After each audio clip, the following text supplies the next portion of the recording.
Assalamualaikum warahmatullahi wabarakatuh. Bertemu kembali kita dalam analisis komparatif untuk penggunaan analisis komparatif C kuadrat. Pada sesi ini kita akan membahas tentang penggunaan C kuadrat untuk tabel 2x2. C kuadrat untuk tabel 2x2 adalah variabel yang akan dianalisis dengan C kuadrat. Sampelnya terdiri dari dua kategori dan frekuensi observasinya juga terdiri dari dua kategori. Rumus yang digunakan adalah ini: C kuadrat N kali AD kurang BC pangkat 2 per A tambah B tambah C tambah D tambah A tambah C tambah B tambah D. Misalnya dalam suatu kegiatan penelitian dilakukan terhadap Lembaga Pengembangan Tilawatil Quran LPTQ untuk mengetahui efektivitas metode Hataiyah dan metode Iqra dalam membaca Al-Quran. Penelitian dilakukan terhadap 200 orang anak usia 5-10 tahun yang belum bisa membaca Al-Quran. Setelah 6 bulan diadakan evaluasi, hasilnya adalah sebagai berikut. Ini adalah data yang diperoleh dari hasil penelitian. Metode ada dua, metode Hataiyah dan metode Iqra. Kemudian evaluasi hasil kemampuan baca Al-Quran, ada yang cepat dan ada yang lambat, terdiri dari dua kategori. Menggunakan metode Hataiyah, yang cepat ada 75 orang, yang lambat ada 25 orang. Menggunakan metode Iqra, yang cepat ada 63 dan yang lambat ada 37. Hipotesis yang akan diuji adalah hipotesa nihil, yang mengatakan tidak ada perbedaan frekuensi dari yang cepat dan yang lambat dalam membaca Al-Quran terhadap penggunaan metode Iqra dan metode Hataiyah pada anak usia 5-10 tahun yang belum bisa membaca Al-Quran. Proses analisis statistik C kuadrat adalah sebagai berikut. Pertama adalah menghitung koefisien C kuadrat. Pertama yang harus dilakukan adalah menyiapkan tabel perhitungan sebagai berikut. Ini adalah tabel perhitungan. Sel pada baris dan kolom dibagi menjadi A, B, C, dan D. Kemudian dijumlahkan ke bawah 100, ini dijumlahkan ke bawah juga 100. Kemudian dijumlahkan ke samping 75 tambah 63, 138. 25 tambah 37 hasilnya 62. Sehingga kalau dijumlahkan dari atas ke bawah 200, dari kiri ke kanan juga hasilnya 200. Langkah selanjutnya adalah memasukkan angka-angka tersebut ke dalam rumus. Ini adalah rumusnya. Maka N-nya ada 200, tinggal masukkan frekuensi yang ada di dalam sel A75, D37 dan seterusnya. Kemudian setelah diisi seluruhnya dihitung, maka diperolehlah X pangkat 2 sama dengan 3,366. Koefisien C kuadrat di atas itu dihitung dengan tidak menggunakan frekuensi harapan, tetapi dihitung dengan menggunakan nilai asli. Namun, bila C kuadrat akan kita hitung dengan menggunakan FH atau frekuensi harapan, maka tabel perhitungannya adalah sebagai berikut.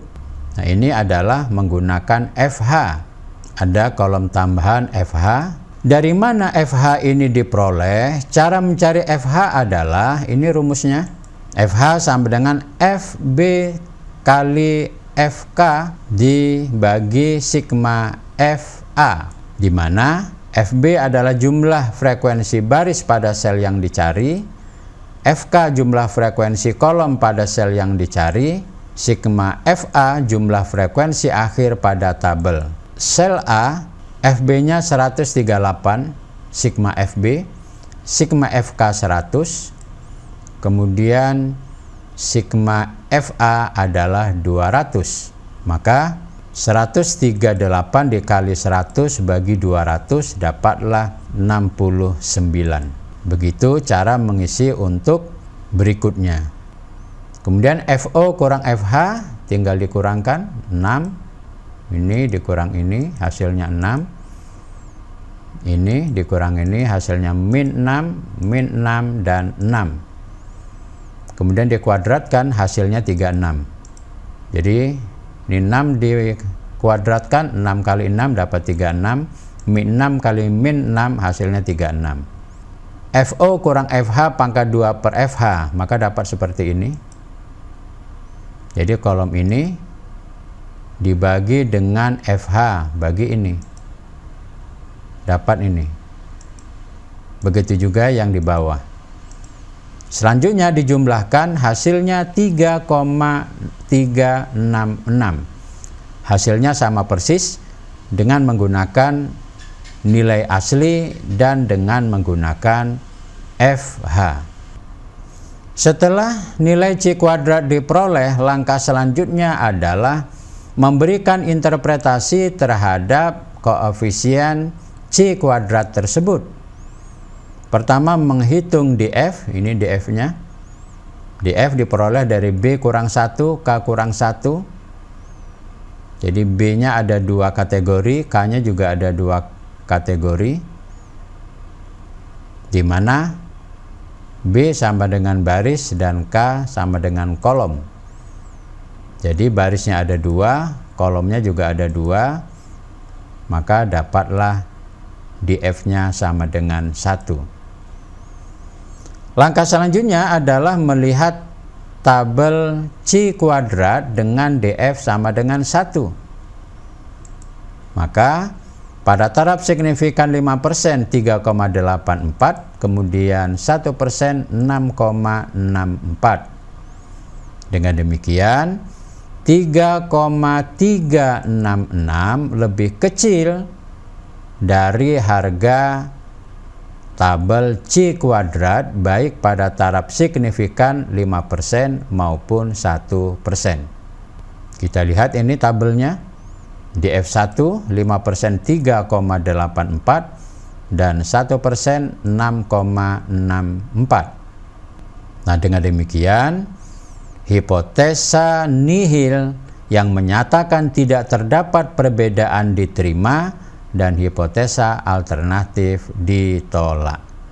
Apa kesimpulan hasil penelitian kita? Kesimpulannya adalah tidak terdapat perbedaan frekuensi observasi dengan frekuensi yang diharapkan. Dengan demikian berarti tidak terdapat perbedaan kemampuan belajar membaca Al-Quran menggunakan metode hataiyah dan menggunakan metode Iqra pada anak usia 5-10 tahun yang belum bisa membaca Al-Quran. Oleh karena itu, untuk mengajarkan Al-Quran pada anak usia 5-10 tahun bisa menggunakan metode hataiyah maupun metode Iqra. Demikian pembahasan kita untuk C kuadrat tabel 2x2. Mudah-mudahan memberikan manfaat. Lebih dan kurang mohon maaf. Assalamualaikum warahmatullahi wabarakatuh.